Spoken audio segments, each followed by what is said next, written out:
Selamat malam. Om Swastiastu. Sahabat Dharma, di mana saja Anda bisa menyaksikan tayangan ini, saya ingin mengucapkan semoga sahabat-sahabat semua dimanapun saja Anda berada, mudah-mudahan malam ini diberikan kesehatan dan tentunya kebahagiaan dari Tuhan Yang Maha Kuasa. Sahabat Dharma, kenapa saya mengambil topik atau judul daripada tayangan ini adalah kerangka dasar agama Hindu. Barangkali masih ada sahabat-sahabat yang belum mengenal atau mungkin belum memahami kerangka dasar agama Hindu sendiri, sehingga malam ini saya ingin mencoba menyampaikannya. Mudah-mudahan apa yang saya sampaikan bermanfaat bagi sahabat Dharma dimanapun saja berada, dalam meningkatkan keyakinannya atau seradanya kepada Tuhan Yang Maha Kuasa. Sahabat Dharma, tentunya semua agama mengajarkan tentang kebaikan, mengajarkan tentang kasih sayang.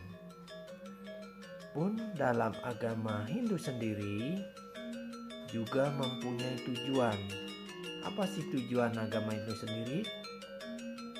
Jadi tujuan daripada agama Hindu sendiri adalah untuk mencapai kebahagiaan rohani atau moksartam dan juga kesejahteraan dunia atau sering disebut dengan jagat dita.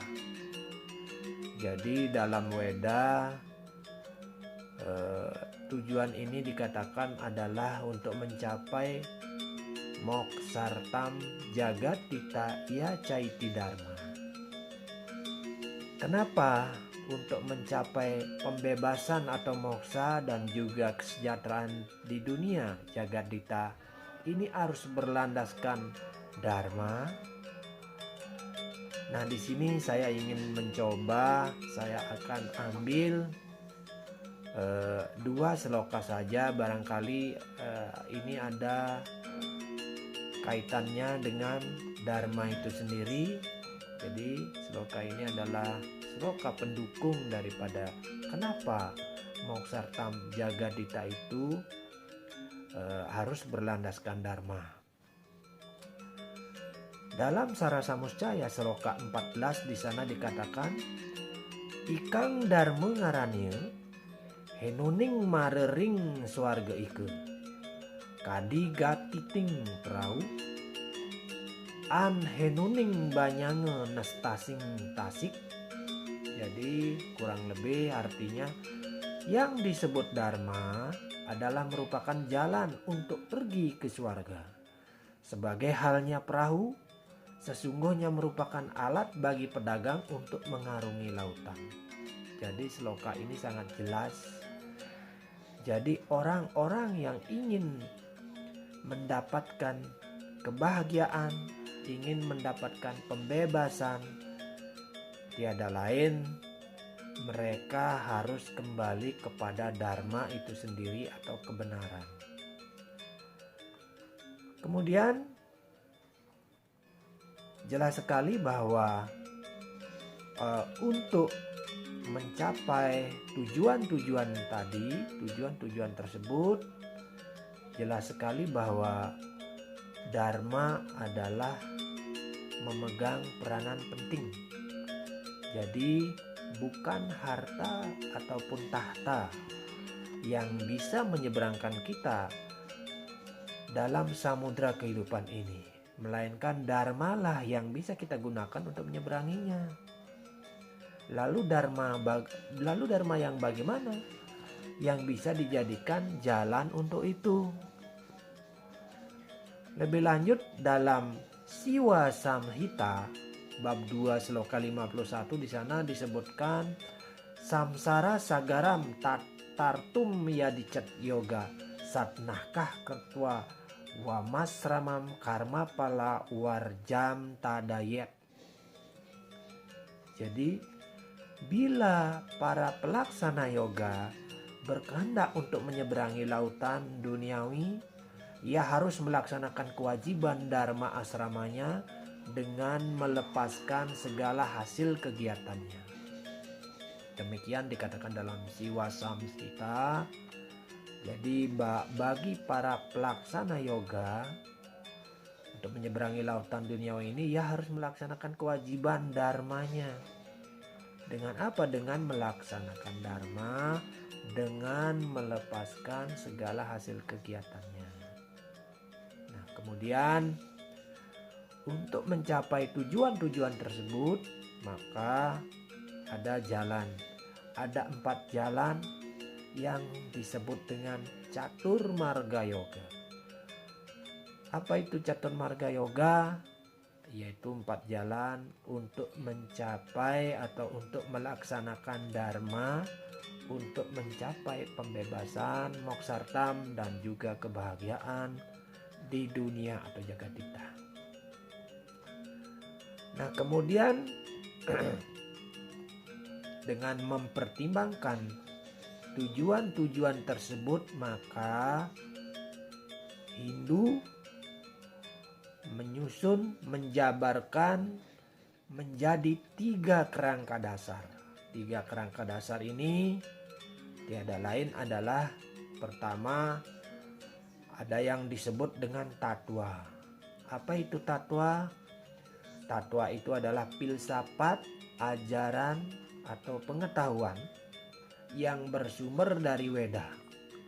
Jadi tatwa itu adalah pengetahuan yang bersumber dari Weda yang sering disebut dengan filsafat.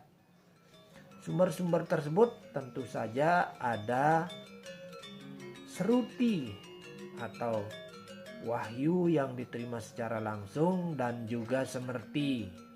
Jadi penjabaran daripada atau penjelasan daripada isi Sruti ini disebut dengan Smrti. Kemudian Weda ini terdiri atas 6 batang tubuh atau sering disebut dengan Sadwedanga. Di sana Sadwedanga ini ada disebutkan siksa atau fonetika dan fonologi atau sandi. Kemudian ada canda atau sering disebut dengan irama. Kemudian ada wiyakarana, sering disebut dengan tata bahasa. Kemudian ada nirukta atau disebut dengan etimologi. Kemudian ada jiotisa yang membahas tentang ilmu perbintangan atau astrologi. Kemudian yang terakhir ada kalva atau ilmu mengenai upacara keagamaan. Nah, kemudian lebih jauh lagi bahwa kalpa daripada Wedanga ini terdiri atas 4 jenis. Nah, kalpa Wedanga ini dibagi menjadi 4 jenis atau terdiri dari 4 jenis. Yang pertama adalah Srauta Sutra. Jadi Srauta Sutra ini berisi tentang manual untuk upacara besar. Kemudian ada yang disebut Griya Sutra atau manual untuk berumah tangga. Kemudian ada Dharma Sutra, itu berisi manual untuk melakukan pemerintahan atau menjalankan pemerintahan. Kemudian yang terakhir ada Sulva Sutra, jadi berisi manual untuk membuat bangunan-bangunan agama Hindu. Nah, kemudian dalam perkembangannya ini, tatwa-tatwa ini atau ilmu pengetahuan suci ini oleh para maharsi disusun dan disesuaikan dengan tempat mereka mengembangkan ajaran tersebut. Kemudian ada yang menuliskannya dalam bentuk lontar sehingga kita bisa warisi sampai saat ini.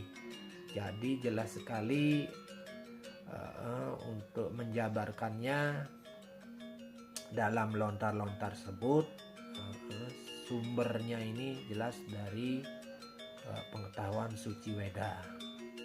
Salah satunya misalnya, contohnya misalnya Sulfa Sutra dalam bahasa Jawa kuno sebagai lontar kosala kosali. Jadi Sulfa Sutra ini dalam bahasa kuno sering disebut, dalam bahasa Jawa kuno sering disebut dengan lontar kosala kosali. Kemudian ada juga Jyotisa, sering dipakai sebagai pedoman untuk mencari hari baik atau sering disebut dengan warige atau wewaran. Kemudian tatwa-tatwa ini sangat banyak sekali.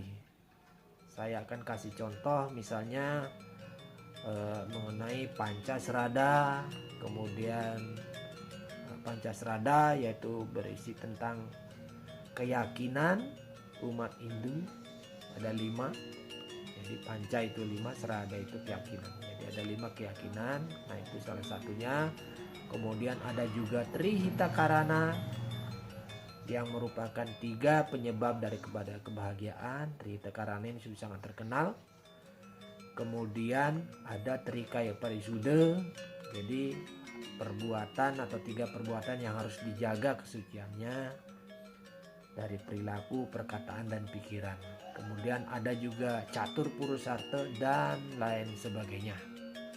Nah itulah tato-tato sahabat-sahabat yang banyak kita warisi sampai saat ini, yang tentunya mengantarkan kita untuk kembali ke jalan Dharma itu sendiri. Sebab apa? Sebab seperti yang saya katakan tadi, sangat jelas bahwa dalam sloka tersebut dikatakan bahwa dengan Dharma lah kita menyeberangi lautan kehidupan ini. Demikian. Jadi orang yang tidak melaksanakan Dharma tentu tidak bisa mencapai tujuan. Jadi Dharma ini ibaratkan perahu. Nah itu mengenai tatwa. Kemudian yang kedua ada yang disebut dengan susila. Susila ini su artinya baik dan artinya baik atau indah atau juga harmonis. Kemudian ada sila yang artinya perilaku, tata cara atau lelaku. Jadi susila tersebut adalah manusia, tingkah laku manusia yang baik dalam hubungan timbal balik yang selaras, harmonis antara sesama manusia dengan alam semesta dan juga dengan Tuhannya. Nah, kemudian setiap individu guna mencapai kesempurnaan dan kesucian hidupnya hendaknya selalu menjaga kesucian perkataan, pikiran, dan perbuatan yang sering disebut dengan Trikaya Parisuddha. Jadi banyak sekali ajaran-ajaran yang menuntun kita dalam beretika, dalam bertata krama, dalam bertingkah laku, yang tentunya merupakan implementasi daripada tatwa itu sendiri. Kemudian ada juga yang ketiga yang disebut dengan upacara. Ya, yang pertama ada tatwa, kemudian ada susila. Jadi kerangka yang ketiga adalah upacara. Apa itu upacara? Upacara adalah kegiatan umat Hindu dalam bentuk ritual. Nah, yang tadi untuk mengimplementasikannya dalam bentuk susila, dalam bentuk etika, dalam bentuk tingkah laku sehari-hari yang berlandaskan Dharma atau ajaran kebenaran. Kemudian upacara. Nah, selain etika, tentunya kita memiliki upacara. Upacara tiada lain adalah ritual atau bentuk-bentuk ritual yang kita bisa lihat dalam upacara atau yadnya. Jadi selain susila, kita juga memiliki upacara dalam mengimplementasikan daripada tatwa kebenaran tersebut. Nah, untuk mengimplementasikan ini dalam upacara tentunya ada yang disebut dengan yadnya. Yadnya ini adalah korban suci yang didasari oleh rasa yang tulus ikhlas atau lascarya. Kemudian ada yang namanya pancayatnya. Dalam mengimplementasikan ini ada 5 yadnya atau 5 korban suci yang mesti kita lakukan. Yang pertama ada dewa yadnya, yaitu korban suci atau bakti kepada Tuhan Yang Maha Esa. Kemudian ada disebut dengan resi yadnya, adalah korban suci yang kita lakukan untuk para resi kita. Kemudian ada yang disebut dengan pitra yadnya. Pitra yadnya ini adalah misalnya korban suci yang kita lakukan untuk leluhur kita. Misalnya contohnya upacara ngaben atau upacara kematian. Kemudian ada yang disebut dengan manusia yadnya. Nah, manusia yadnya ini juga bentuk korban suci atau yadnya yang kita lakukan, misalnya dalam upacara otonan, potong gigi, pewiwahan atau pernikahan dan lain sebagainya. Nah, yang terakhir ada namanya butayadnya. Butayadnya ini adalah korban suci yang kita lakukan kepada para buta. Kenapa sih para buta perlu juga perlu diupacarai? Agar apa? Agar para buta ini tidak mendominasi kehidupan kita. Sama juga seperti di dalam diri, kalau buta ini kegelapan avidya, buta ini lebih kepada perbuatan-perbuatan yang kurang baik, perbuatan-perbuatan yang tidak sepatutnya kita lakukan. Ini yang perlu kita singkirkan, sehingga kita perlu pengorbanan. Pengorbanan apa? Pengorbanan dalam bentuk belajar dengan bersungguh-sungguh mempelajari dharma, mempelajari ajaran-ajarannya.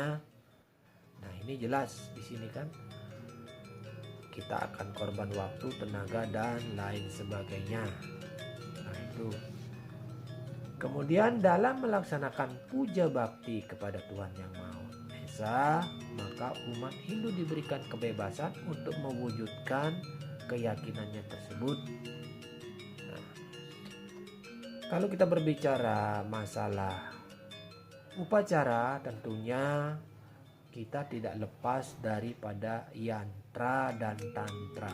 Yantra, tantra dan mantra. Kemudian ada juga yadnya dan juga yoga. Apa itu yantra? Yantra adalah simbol-simbol keagamaan yang diyakini mempunyai nilai atau kekuatan spiritual dalam peningkatan kesucian. Nah, tantra adalah kekuatan suci dalam diri yang dibangkitkan dengan cara-cara yang ditetapkan dalam kitab suci. Itu kira-kira. Nah, kemudian seperti yang kita kenal bahwa yantra itu adalah simbol-simbol untuk mewujudkan daripada rasa bakti kita kepada Tuhan Yang Maha Esa. Ini sangat sederhana sekali. Sebenarnya sangat sederhana. Di dalam Bhagavad Gita bab 9 sloka 26 dikatakan patram puspam palam toyam yomi bhaktya prayasyati tad aham bhakti upartam asnami rakyat mana. Nah, jadi siapapun yang dengan sujud bakti datang kepadaku mempersembahkan sehelai daun, sekuntum bunga, sebiji buah-buahan, seteguk air, tentu aku terima sebagai bakti persembahan dari hati, dari orang yang berhati suci. Kurang lebih itu maknanya. Jadi jelas sekali bahwa Hindu ini mengajarkan kesederhanaan dalam persembahan. Jadi dapat saya sampaikan bahwa ketiga kerangka dasar ini sangat erat kaitannya. Jadi antara tatwa, susila, dan upacara mempunyai kaitan yang sangat erat. Jadi diibaratkan seperti sebuah telur. Jika kuningnya adalah tatwa, kemudian susilanya adalah putih telur itu sendiri, dan upacaranya itu adalah kulit telur paling luar.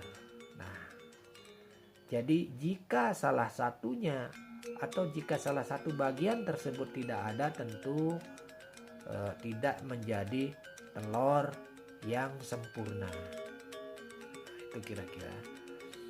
Jadi kerangka dasar agama Hindu, tatwa, susila, upacara itu diibaratkan seperti sebuah telur.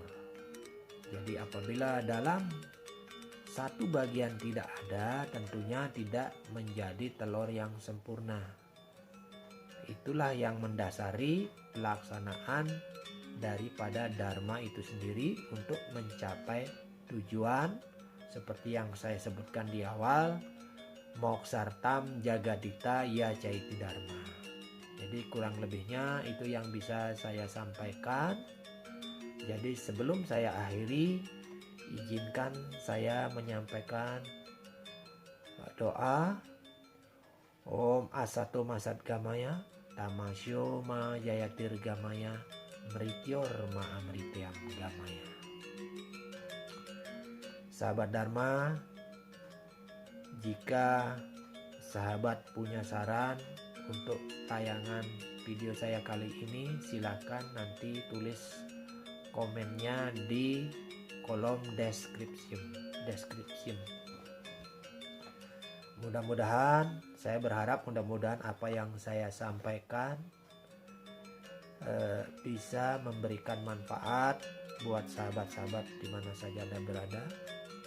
Kurang lebihnya saya mohon maaf karena kesempurnaan hanya datang dari Tuhan yang Maha Kuasa, dan tentunya kekurangan datang dari diri saya.